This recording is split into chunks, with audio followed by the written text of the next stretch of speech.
Good evening. Good evening. Let us start. I'm happy to have us all here again today. So,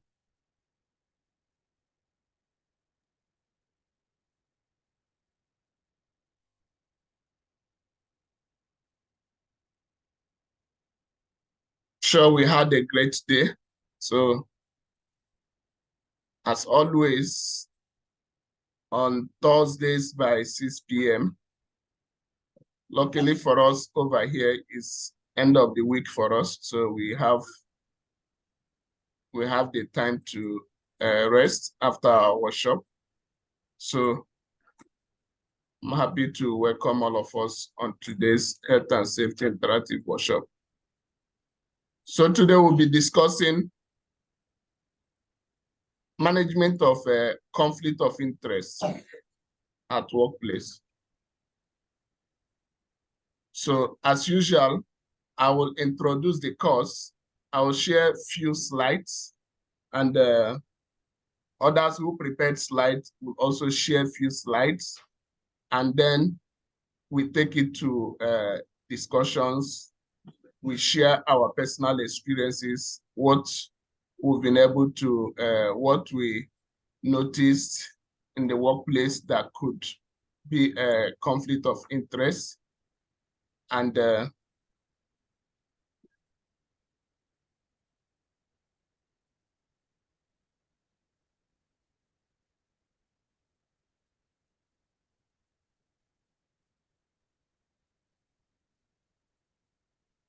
plus, Steve, you can hear me? Yeah, sure. I can hear you clearly. Okay. I don't know how my laptop entered the plane mode. So let's go ahead. I'll share my screen now. Then after that, we'll go into discussions. So today's topic is management of conflict. So to start with, we'll ask ourselves, what is conflict of interest? So a conflict of interest occurs when an individual's personal interest, either his family or friendship or relationship, compromise his or her sense of judgment at work. So conflict of interest could occur if, for example, if maybe husband and wife are working in the same workplace, and there are certain actions or maybe certain decisions that your relationship with the person conflicts to what you are supposed to do as in your workplace. So that is what we regard as conflict of interest. So I'm sure that we've had several experiences and different experiences related to conflict of interest. So I'll just share some examples of conflict of interest. After that, we'll take the discussion to personal level. So the first example is hiring unqualified relative to provide service to the company. So if there is a hiring, an opportunity to hire or an opportunity to provide services to the workplace, and instead of going through the normal procedure or taking the best qualified to provide that service, so if the person gives this service to a relative or somebody he knows, this is an example of conflict of interest. The second one is starting a company to provide service similar to your full-time job.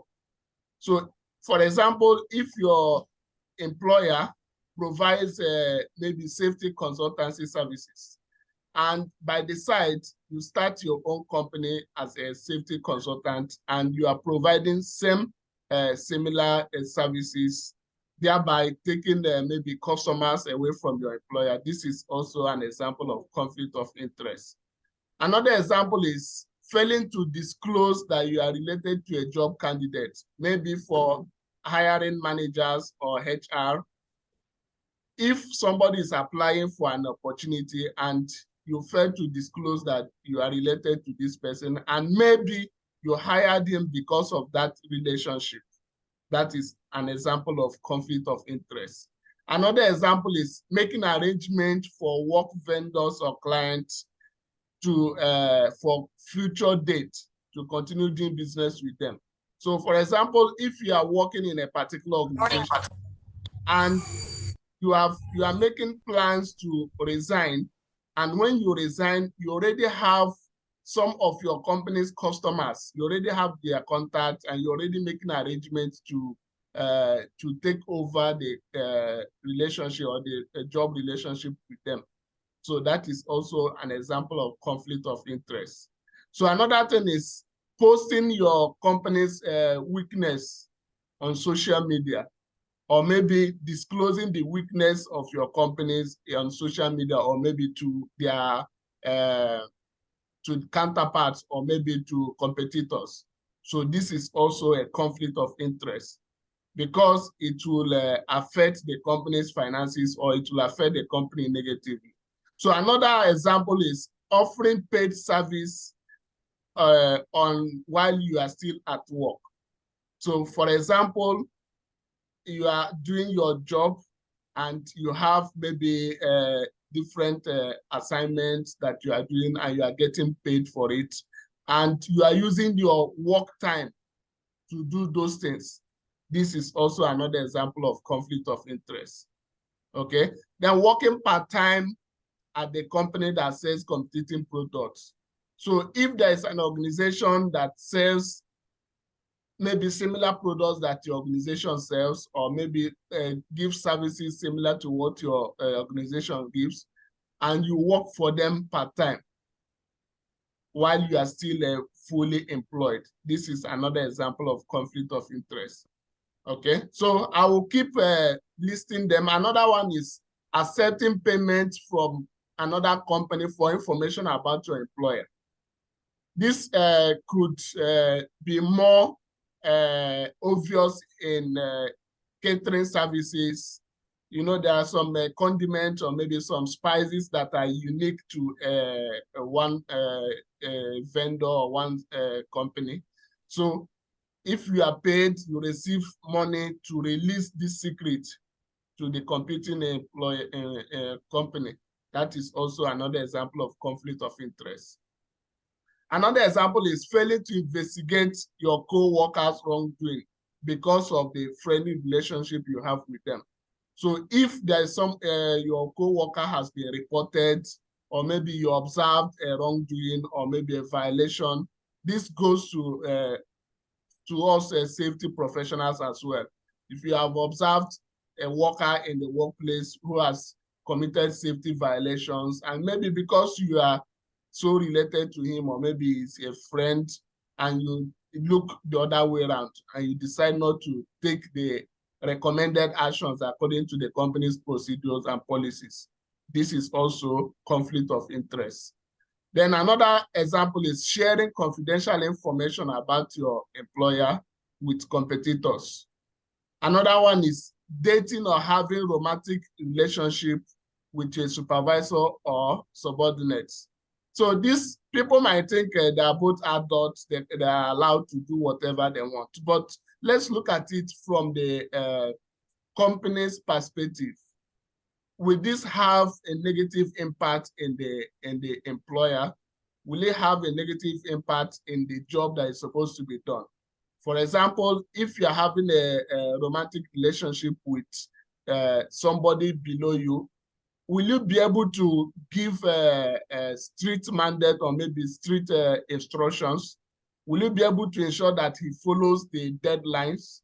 So if these are going to compromise your chances or your stand at work, then it's a conflict of interest. Another example is making a purchase or business choice to boost a business that you have a stake in. So for example, you see people that do supply. This happens in Middle East more often. So instead of allowing the recruitment process to go through, without interfering. You see some managers that they have stake in supply companies. So they try to bring in people, supply people through those companies because they will get caught, or maybe because they are co-owners of those companies. So when these workers are supplied to the main contractor, then they will be getting caught from the supplier. So this is a pure example of conflict of interest. Another example is accepting favor or gift from clients, especially if this gift is going to jeopardize your stand. Especially as health and safety professionals, there are policies, procedures, and company standards that we must implement and we must ensure that everybody adheres to. So if taking gifts or taking cashbacks from clients or maybe from customers is going to affect the way you are going to implement these company policies, then you are committing conflict of interest. Another example is owing part of a business that sells goods or services to your employer. You might think that this is a normal business, you are just doing business, but what if this has to influence the price of the goods and services that you deliver or that company delivers to your employer? Because you are there and because maybe you will be part of the people that will approve that contract, then the contract goes through without minding the cost or without minding the price. So that is also a conflict of interest. Reporting a supervisor who is also a close friend or a close member. So when you have a close member, a close family member, and maybe he has committed an offense or maybe a violation in the workplace, and you fail to report him, you fail to take necessary actions required according to company's policies and procedures, then you are also committing a conflict of interest. Now, these are examples, and there are many more examples that we are going to share individually today. So what is actually the effect of conflict of interest to the organization, and how will it affect the health and safety standard of that organization? The first is that if the employee has side jobs or maybe he's conflicting the interests of his employer, then it will affect the company financially. For example, in the case where the employee or the worker has a stake in another company that is giving a service to that company, you will find out that indirectly the company will pay more than what it's supposed to pay normally. Okay, so this will affect the company's finances because it's going to spend more than what it's supposed to spend. Another impact conflict of interest will have in the organization is loss of man hours. If you are having a side job that you are doing at the same time while you are in your full-time job, it will reduce your concentration, it will reduce your focus on your job. And the company is losing man hours, and the man hours the company is losing is equal to the money or the finance that the company is losing. Okay, now another one is poor health and safety culture. If there is conflict of interest, for example, where there is a relationship or romantic relationship between co-workers, then the supervisor will not be able to take adequate or maybe required action against the friend or the person is in a romantic relationship with. And this will affect the health and safety culture in that workplace. People will ignore health and safety because they know that since you cannot do anything to your friend, then you will not do anything to them. And it keeps multiplying. And at the end, the workplace becomes toxic and people start doing what they are supposed not to do.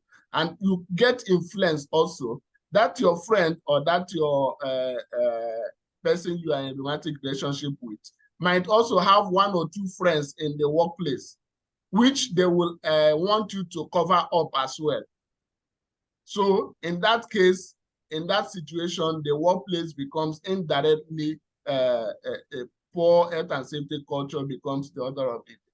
So that is why conflict of interest has a negative health and safety effects on the workplace. So these are just examples that I have given, and as time goes on, I will come back again to contribute another time. So I'll give up the stage for Mr. Stephen. Yeah, just give me access to share. Okay, you can share now.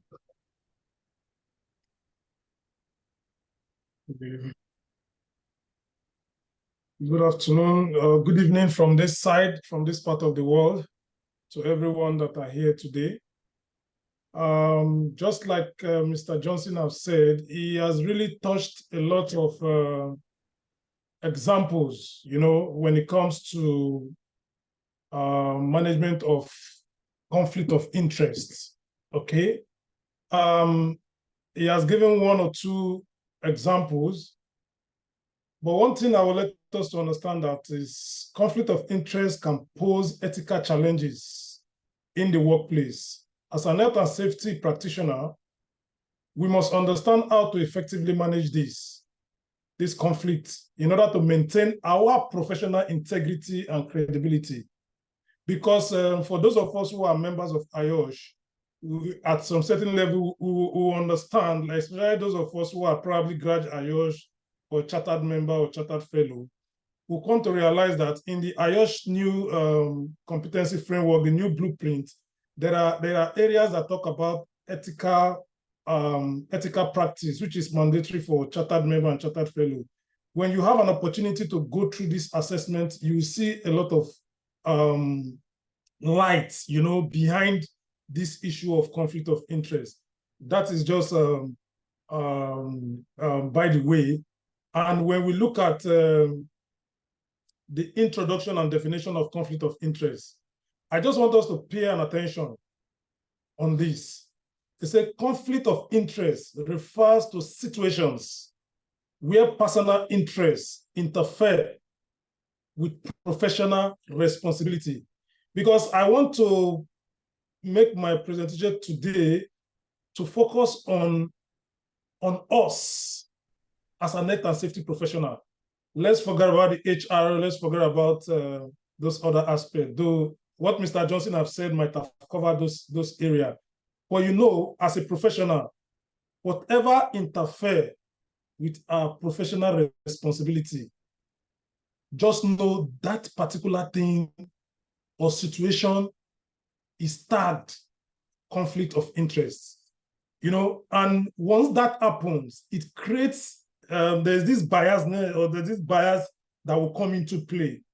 At the same point, you compromise decision-making and undermine the trust, the professional trust that an organization or the workers will have about you as an health and safety practitioner within such an organization. So I believe understanding this definition and is essential for effective conflict management as an health and safety practitioner.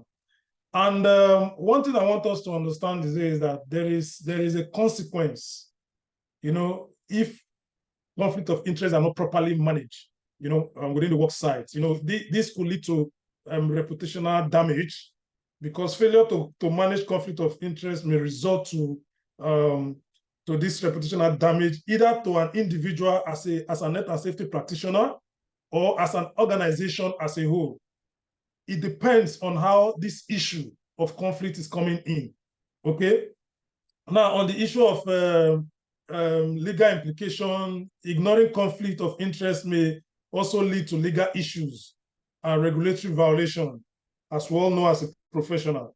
Okay, because when you undermine some certain things because of conflict of interest as a health and safety manager, maybe at the end of the day, these things that you neglect end up causing an accident or end up leading your organization into violation.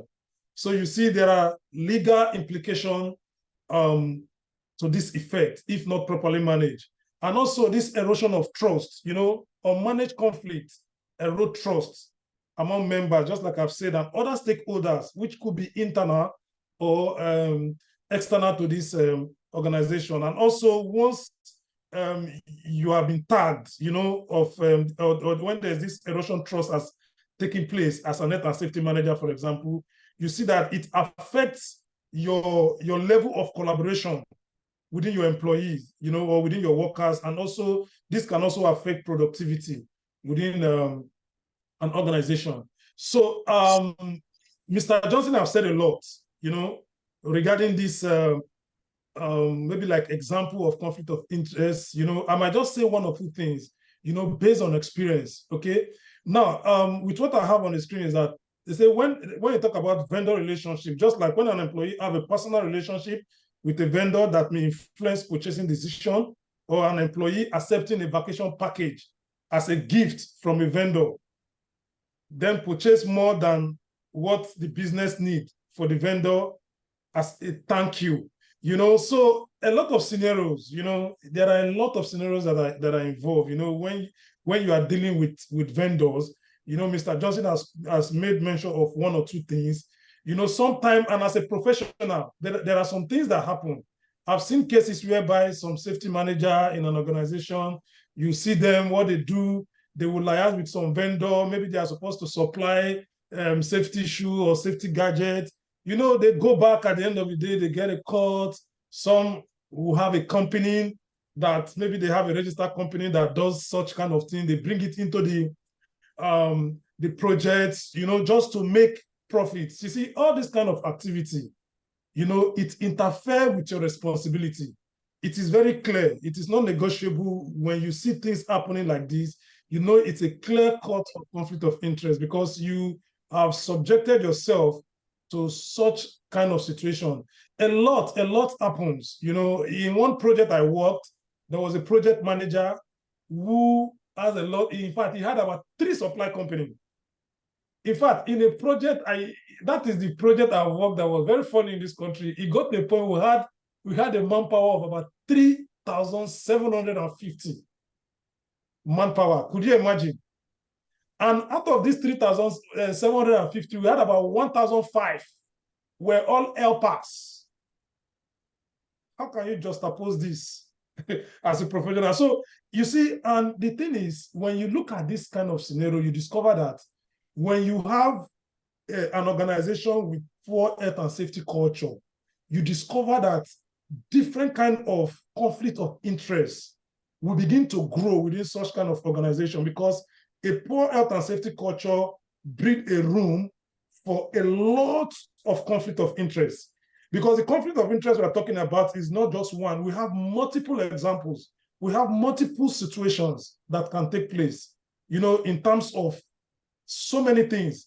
Even for an employee, he got to a point there are some, like the security guys, they end up stealing cables and sells out. You see, their interests, their financial interests, now conflicting with their sole responsibility as a security on site. You see, so from the safety manager also, he had a company where he liaised with, they supply manpower in terms of health and safety. He has a cut at the end of the day. See, a lot does it. I've seen some managers that were caught in the process, health and safety manager, that some will tell you, give me your 1 month salary. Why some will tell you, okay, from every month, give me, see, it happens, especially for those of us who are in the Middle East.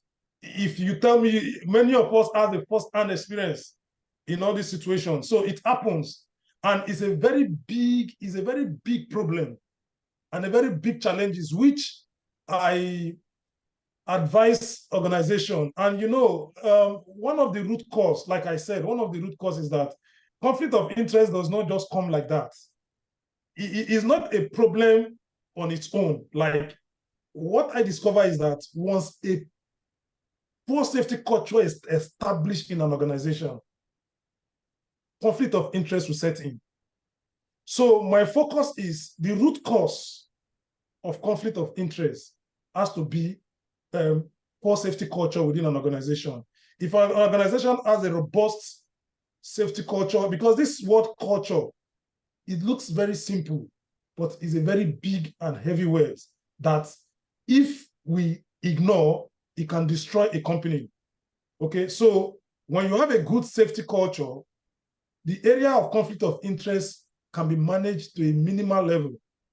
Okay, so a lot of things happen in the area of conflict of interest. So, but I will just focus also on when we look at the principle of conflict of interest management, we need to talk about transparency, impartiality, and accountability.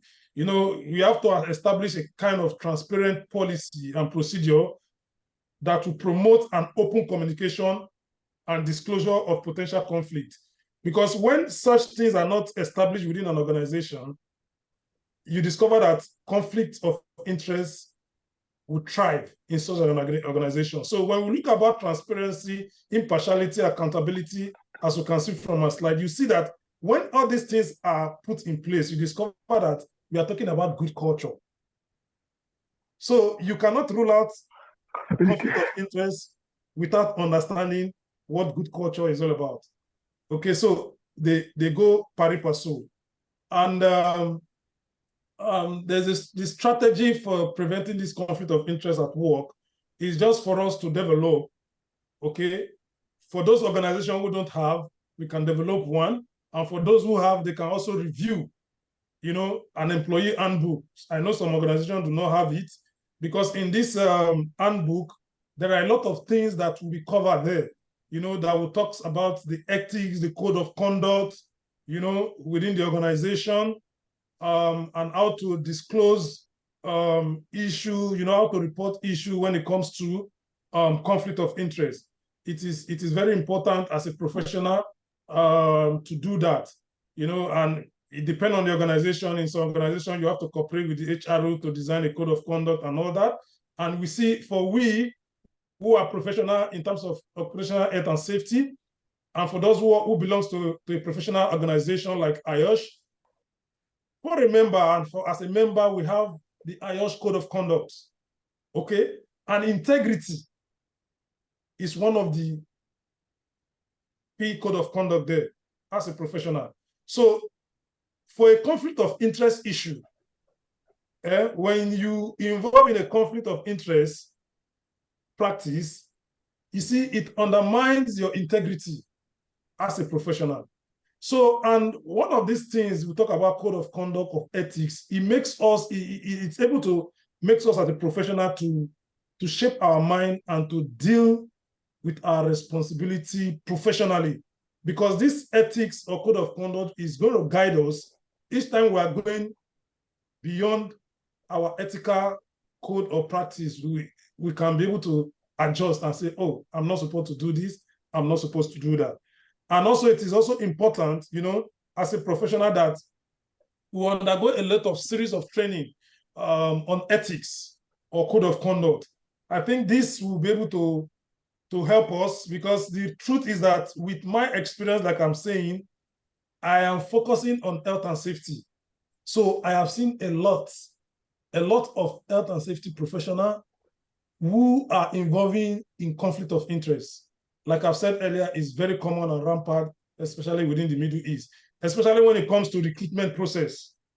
Recruiting safety professionals, you see some of them, they bring in based on their personal interests. This person is not competent. You left those ones who are competent to do the job. We see it a lot of this Alibaba style happening in most companies here. You see, they bring in some nationality because this nationality knows the job.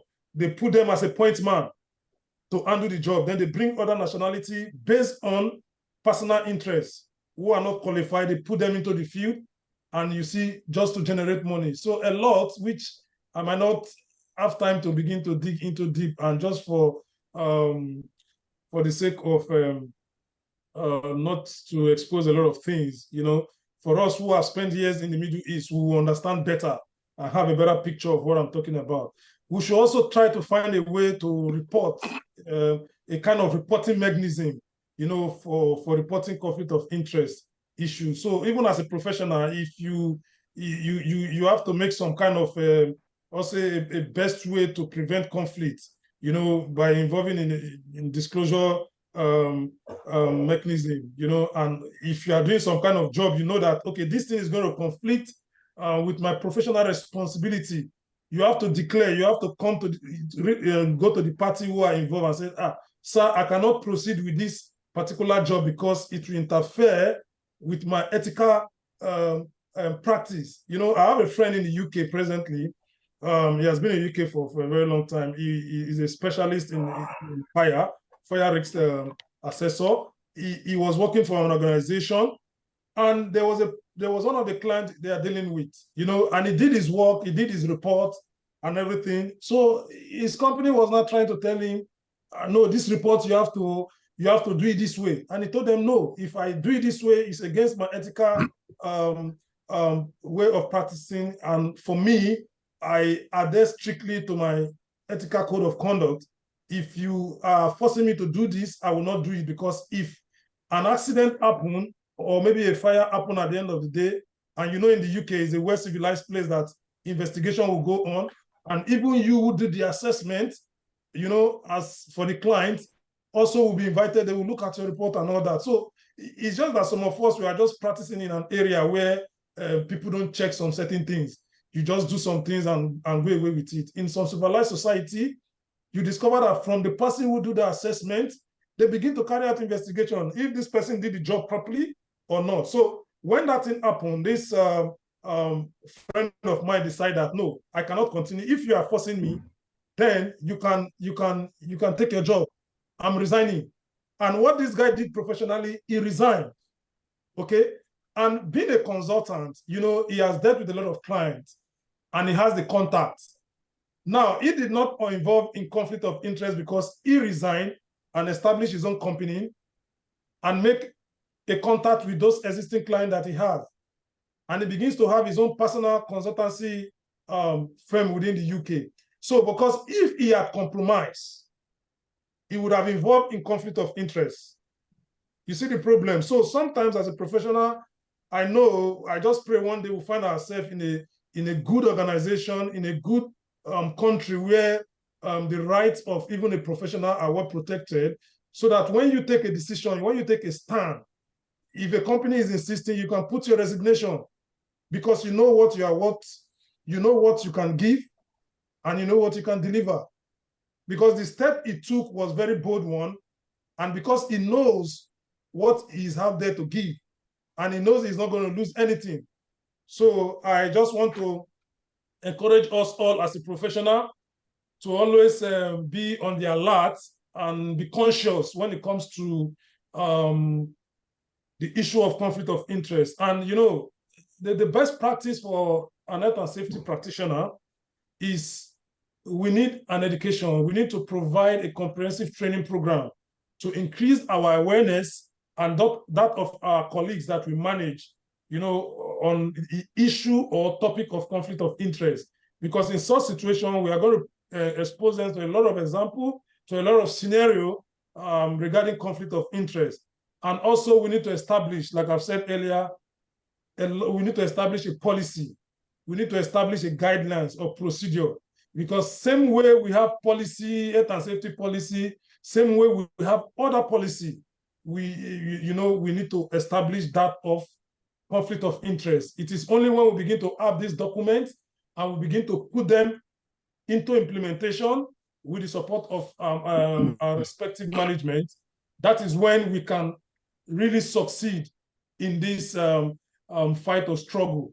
And also, if that has been done, we need to also look at monitoring and evaluating any issue relating to conflict of interest management process, in order to be able to work effectively and manage such process. But unfortunately, instead of we to be at the vanguard of managing it as a professional, like I've said earlier, you discover that a lot of professionals are also involved in this menace of conflict of interest.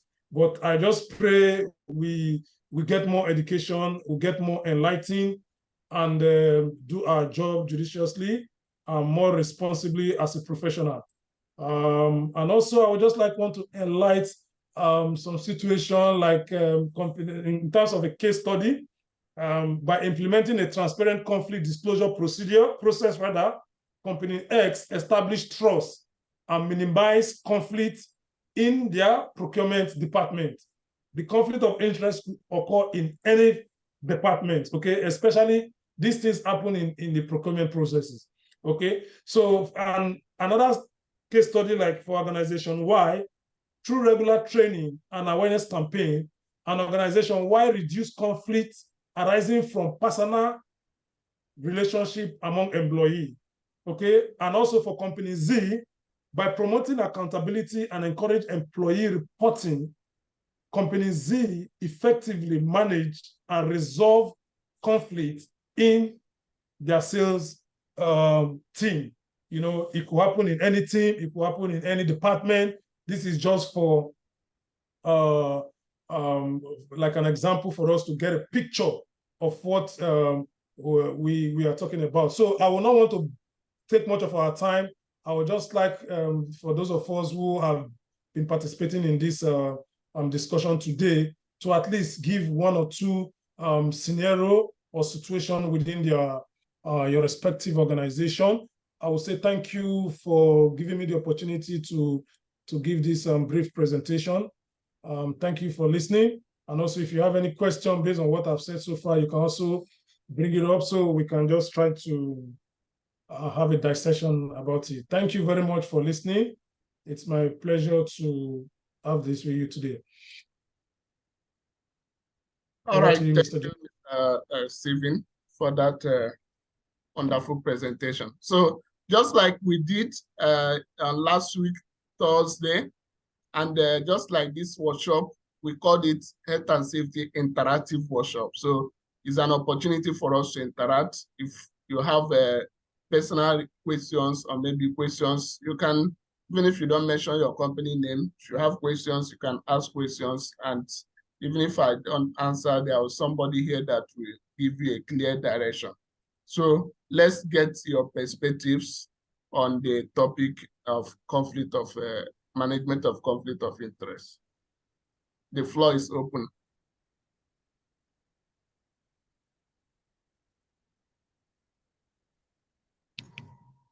Okay, good evening, everybody.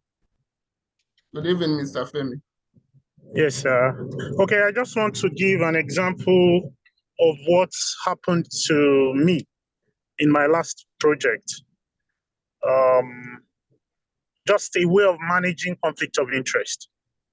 Okay, so one of my subcontractor had an opening for a safety personnel to come in. My younger brother is a safety practitioner also. So I discussed with them and they agreed to employ him after reviewing his CV. Okay, but these are people that I supervise directly.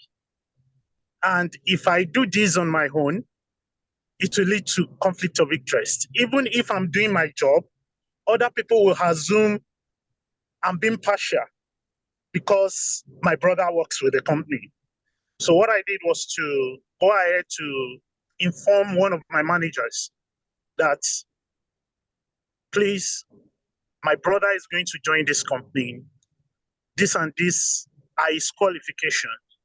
It's not as if it's favoritism. He's qualified for the job. But also, I would not want him to work directly under me in my area. So please, I would love him to work under you in your area, taking him away from my direct supervision because the company works in multiple areas in the project. And my manager agreed. He was happy that I came to tell him before my brother arrived. And he personally had to interview him. Even after the company had interviewed him, he personally had to interview him to check if he's qualified for the job. And with that, I never had an issue. Even when my other colleagues finally knew after my brother resumed and they were making champ-champ to managers, my manager was able to come up and say, yes, I'm aware, and this person is qualified. So I think full disclosure, just like both our presenters said, It's very, very important. Full disclosure is very important. And you see, it's easier to climb a tree than to come down from a tree. So what you know you can't finish, don't start. Thank you. Thank you, Mr. Femi. That is a true practical example of how to manage conflict of interest. And you managed it very, very well. And I will enjoy any of us that force or maybe encounter such scenario to follow such a process. Full disclosure, make everything plain. You don't have anything to hide. Let your hand be so clean, and let only qualified people be employed. If your relative is not qualified in that area, you should go back to training. Should go back and get well trained, because especially in this field of health and safety, we need to let qualified people be in the field, because lives are at stake, not just for favoritism. So thank you very much for that contribution. Mr. Andrew, your hand was up. You can go ahead now. Yeah, hello. Good evening, everyone. Good evening, sir. Yeah, just as Mr. Femi has cited, I had a similar situation, but this is between two managers. So in my case, the other guy was working with the other manager, and somehow he felt cheated and he felt bullied. So he approached me that he want to leave the other manager's job. Same company, but different department. That he was originally assigned to work with my own section. So it became a very tough decision for me to make. So at the end of the day, I went to my project manager and tell him everything. This is the situation. And this guy, they told him they wanted to pay him 7,000. They ended up paying him 3,500. And this is the situation. He wants to leave. He already put up his resignation. And he was originally assigned to work with this our project. So what do we do? This guy already put his resignation, and this is the situation. Should we let him go? So my project manager said, okay, please let him join us. The other guy got very upset and reported the case to top management. So indirectly, he was trying to involve me, like I have some personal interest in the issue. So, but I was able to find a way to manage it, because I disclosed this earlier to my project manager. And it was also when the issue came in, when the email were flying, he responded to them that, look, this whole thing, I was aware, and Mr. Andrew disclosed to me the situation. So there's no problem with the guy working with us directly. So that was how the situation was solved. Just as Mr. Stephen and Mr. Justin has said before, when we are working, we have to establish these ethical values, code of conduct and all that in our personal doing. Because when this conflict arises, when you are trying to defend yourself, your integrity, your competency, your respect, your civics to your organization will speak for you. But if you don't have the integrity, you don't have the competency, you don't have the respect, you don't have you don't provide the service that the organization required, which we are employed for. Maybe you are giving wrong advice, or you are not doing your job as when you're supposed to do it. You are not obeying the simple rules of the company and all that. So when there is a conflict and you are trying to manage it, everyone will see it as this guy has been kind of suspicious. So in this conflict, we arise in one way or the other in our organization, our personal life. In short, it come up every day. You work with people, just as you have stated before. Sometimes they will want to give you tip. They want to force you to collect gifts so that you can compromise your actions. Sometimes all these are conflicts coming up. Sometimes you will have to come in contact with some engineer or managers who want you to compromise. But if you stand firm in your professional practice, your ethical values, and according to your company policy and all that, there will be elements that people will believe and respect you when you are managing such conflict.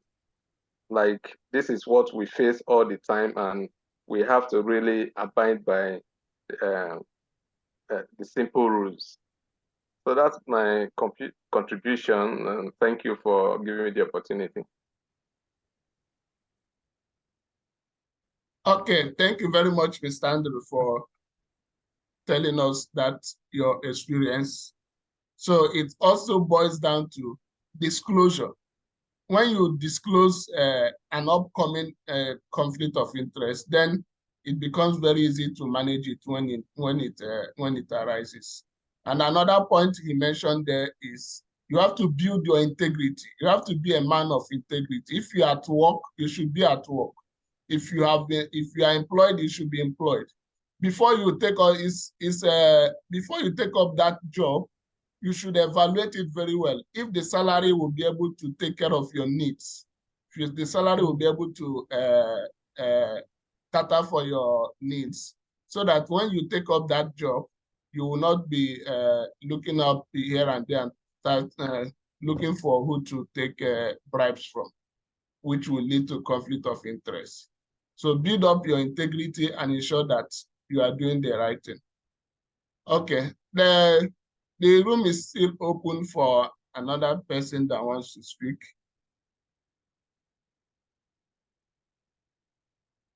Okay, good evening, everybody.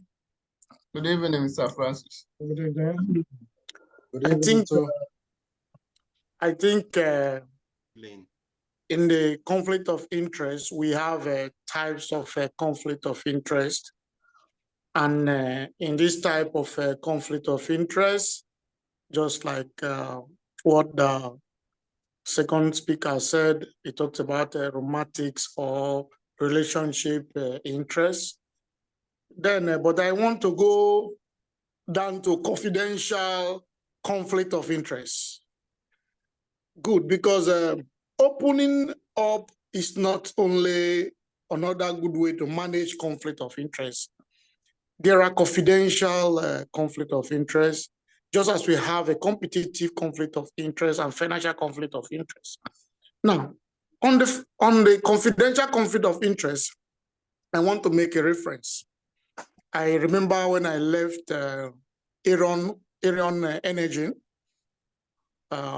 the handle lifting of oil using FSO and FPSO vessels.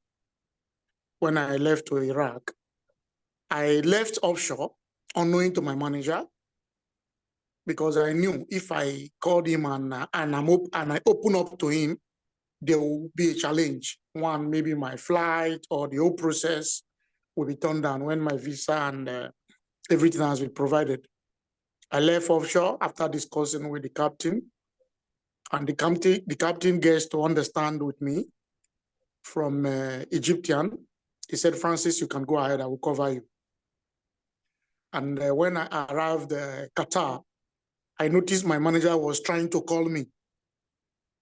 So I quickly, and before I left, I put on an ad telling him that my phone is having problem. You can only reach me with WhatsApp. So, and I discussed with the nurse on board that if my manager calls, tell him I'm on the other vessel, so that it means he cannot reach me, and he can only reach me through WhatsApp. So when I was in Qatar, he tried to call the nurse. The nurse said, Francis is on the other vessel. So he tried to call me. I'm seeing the pop-up on the WhatsApp. I quickly link up with the Qatar airport Wi-Fi, and I shutted him up. So we started discussing on the job, on a particular new job that wants to come up. He never knew I'm moving out of the country. So, and he said, okay, he's going to send me some of the procedure. And I said, no problem, you can send. That my phone is even getting worse. Just like that until I arrived in Iraq. So I was even sending my report from Iraq there. Tabletop reports. Weekly report, everything I sent for the 2 weeks. Where my rotation is 1 month in, 1 month out. So when I left, on my rotation, my back-to-back already arrived. Now, time for me to return back, I sent a mail. I told my manager that I want to renew my ISO certification in Lagos. So I will not be able to go back. He said, okay, no problem. So as it will be in my own favor, that was the first time they paid salary on time. Normally salary will come on the 7th or 8th, but that month they paid me salary on the 2nd of the other new month. So there was no need for me to delay. I quickly put on my resignation from Iraq. But before then, I already negotiated with a colleague of mine who was at home that I'm out of the country, but I will want you to replace me. But it will be a confidential, nobody will know. I will drop my resignation today. When you will send your CV, I will give you the HRO number and the HRO email address and the personal address and their recruitment address, email address. Truly, this was what I did. And immediately I sent my resignation because they already sent me I received my salary, I received my transport allowance in preparation to go on board. So there was a lot of turn up of email. It was a very big disappointment to them. So now, and that same day, my colleague who was in Port Harcourt sent his CV. So it was like, at least they now had a solution. But 2 persons send their CVs, like my manager now contact somebody else. Person send his CV. But as they conduct the interview, my guy in Port Harcourt succeeded because he's well grounded. He has been in the Subsea 7 and all that. So he got the job and he's on board today. But nobody knew that I was the one who gave him the link process that made him to be on board. Even when I'm discussing with my colleagues, or sometimes they will call me, they'll be telling me the guy that came here worked inside before. Do you know any guy called Femi? I will say, no, I don't know him. Till date. So I think sometimes there are room for confidential conflict of interest, how you can manage some of the issues in a confidential way, even till heaven will come that nobody will know. But it is between you and you alone, so that it will not create another issues that will go out of hands. So this is my own lesson that I feel I should also share. Okay, thank you, Mr. Francis, for that contribution. But for me personally, it's something you did and you got away with it. But for me personally, I think that is a conflict of interest. What you did there, you conflicted your interest with your company's interest. You even got paid without working. So it's a pure example of conflict of interest. So we should not learn to do like that. So in exchange for that, I think we should bid for jobs that we know that the salary is okay for us and we will not need to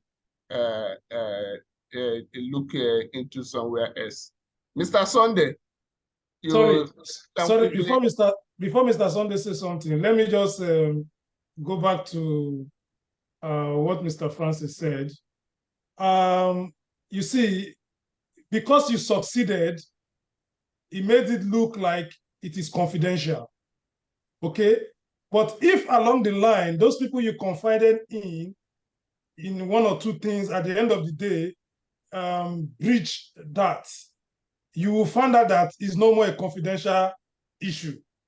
Okay, so your purpose would have been defeated. So for me, it's still a risk that probably you succeeded in. But we should not try to gamble such risks next time. You know, it's okay. It's a wonderful experience, and as a professional, we have to be also very, very careful, because if another person says, "Oh, let me try what Mr. Francis tried," the person might just get stuck at the middle of the whole thing. So that's why this platform is here for us to share knowledge, to also share our experience, and see how we can move forward. Thank you. Yeah. Thank you. Mr. Sunday, you are still online? Okay, thank you, everyone. I want to appreciate everyone for the contributions. I want to go straight because we are already out of time. It's a 1 hour. I just want to say there is this common thing I've discovered because I've previously worked in the UAE since 2017 up to 2022 February. So I discovered something. There was a manager I had, and let me briefly say it. Like there was a manager I had. This manager was very up and doing. He was strict and also focused on his job. He doesn't allow Alibaba and all those Wayu and all that, like all those trick. But after then, I discovered that this thing is personal. There is this mistake that most of our lead HSC persons that we report under, they make HSC sometimes a bit stress-free or much harder for us to practice. I discovered that the new HSC manager who came on board after the former one, who we really enjoyed, left. The new one was not, I will not say, because by age and experience and all that, I will say he has seen much, but I will say he's not experienced in the aspect of he was collaborating with the construction manager. You know, like a situation where you had a vehicle for yourself because like you had something to protect. You are always going with the construction manager. You're always with him in his office. You're always collaborating, always kissing, all those, you understand, like chancha, all of that, trying to be friend. Then now the HSC culture of our project was nothing to write home about. It was tough. We couldn't take decisions. So now my point now is that those of us on helm of affairs as HSC lead, because we are focusing more on HSC professionals, please, to make it easy, because this is a conflict of interest, because I don't know what he was trying to protect, whether it's job or whatever, but he was just having a strong friendship for months and months that he was there. Then now I'm begging all of us, so those of us who are in helm of affairs, to make it easy for our junior HSC practitioners and all that, as HSC coordinator, as HSC supervisor, as HS, anybody, that as long as somebody is below you, please, let's try to ensure we do the right thing. Stop all this trying to be friendly and all that. You know, they hired you to come and make change, but you know, when you come there and start doing something else, it will be a big challenge for those of us on site, or those of your team on site. They cannot be able to do anything, because when matters gets to you, instead of you to solve the problem, you bash them, you get angry, tell them, don't do that, don't stop the job, don't do that, don't make sure, you know, these have been a problem. So it's also a very strong conflict of interest among the HSC people, leaders in the organization. Thank you so much, everyone. Thank you. Thank you, Mr. Sunday. That is a very wonderful contribution, and it points to us, especially those in the higher level in HSC. We should take our job as our job. I will not say that we, the Nigerians here, I will not say that we are the best, but I will say that they see us as we are too strict, because we want to do our job. We don't want to join them into smoking halls and drinking party, where at the end of the day, when you come to site, you start compromising the health and safety standards because you feel they are your friends. There is a standard for health and safety, and it's everybody's responsibility to follow. I don't need to be your friend. I don't need to pet you for you to follow the health and safety standards. So if you have to go and pet a construction director for him to do what is legally required and what he has signed up to do, then he's not fit to be in that position. That is the way I see it, and that is the way in organizations we have managed. That is the way it is. If that event is not able to be handled by safety officer on site, when it comes to my table, it becomes more difficult for the construction guy to handle, because it's better for you to follow the safety officer's direction on site, because the standard I will give you when it comes to me becomes higher than what you feel that you will get lesser when you approach them. So that advice is very, very crucial. Those in the lead position should ensure that you protect those below by standing on the right thing. Health and safety should not be compromised because of what you want to gain. Take everything that belongs to you. If you need the drinking water, buy your own. You need food, buy your own. Take everything that you need to have, so that you will not depend on anybody, and let your salary be enough for you, so that you'll be able to do your job.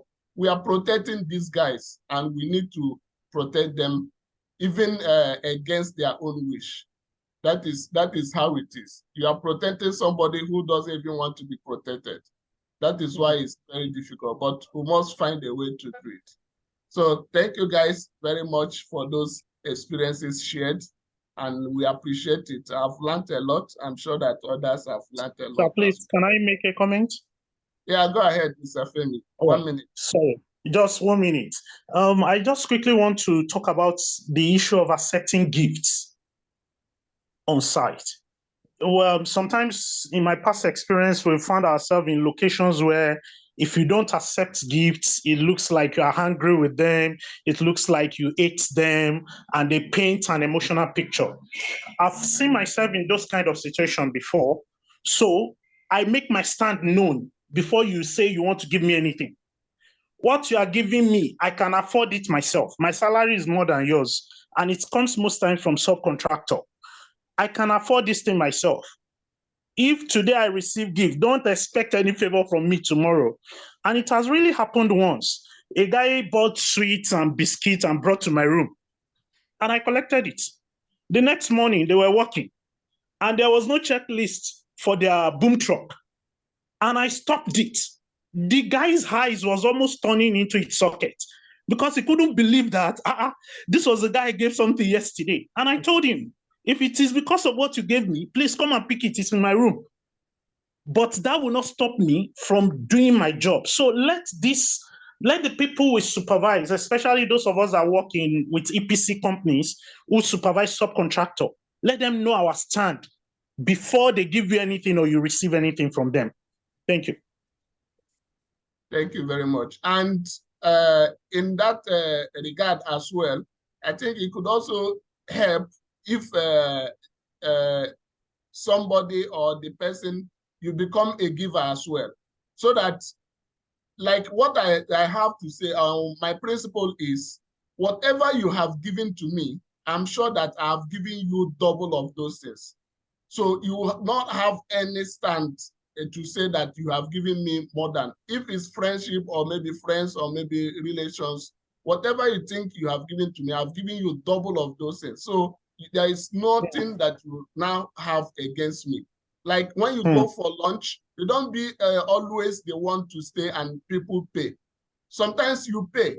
So that when it comes to standards, you know that you are at your standard. This is the right thing and it has to be done. Not because you paid for lunch yesterday. After all, I've paid for 2 days ago. So that's the way we can also handle such issues at work. There is a question on the test. It's saying that procurement team that are always buying low quality materials because of their personal gain. How do we manage such a conflict of interest? Now, for me personally, I would say that quality, though it affects health and safety, but there is a department called quality assurance. So that department should be notified. You can notify them if you have some evidence or some proofs to back up your claim. Example, if the standards of the materials, if you can be able to show that this standard is not what the bidding or the contract is required, can be able to, you can report it.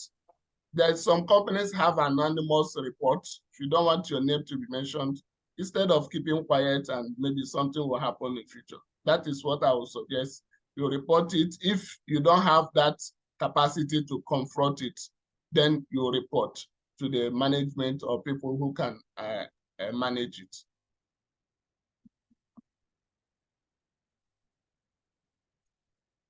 All right, our time is far spent. We spent more than 1 hour today. So thank you guys for coming. I've learned a lot from you guys today, and I'm sure next week's topic will be more interesting as well. So thank you all for showing up, and thank you for being good health and safety professionals. Keep representing us, and we'll keep learning from each other every week. Thank you, and Thank you all. Thank you, guys. Thank you, sirs. Thank you, sir. everyone. Thank you. you. Thank you. Thank you, everybody. Thank you. I know you are smiling because of me. Of course, absolutely. I was wondering why you are still awake. I've been here. I've been listening. Just recently, I took a course in my company, which has to do with compliance, and it touches on several areas. And one of the areas had to do with the conflict of interest, whistleblowing, a couple of them like that, you know, very detailed. And why I've been silent is that from your first presentation, and of course that of Mr. Stephen, you guys have actually touched on everything, you know.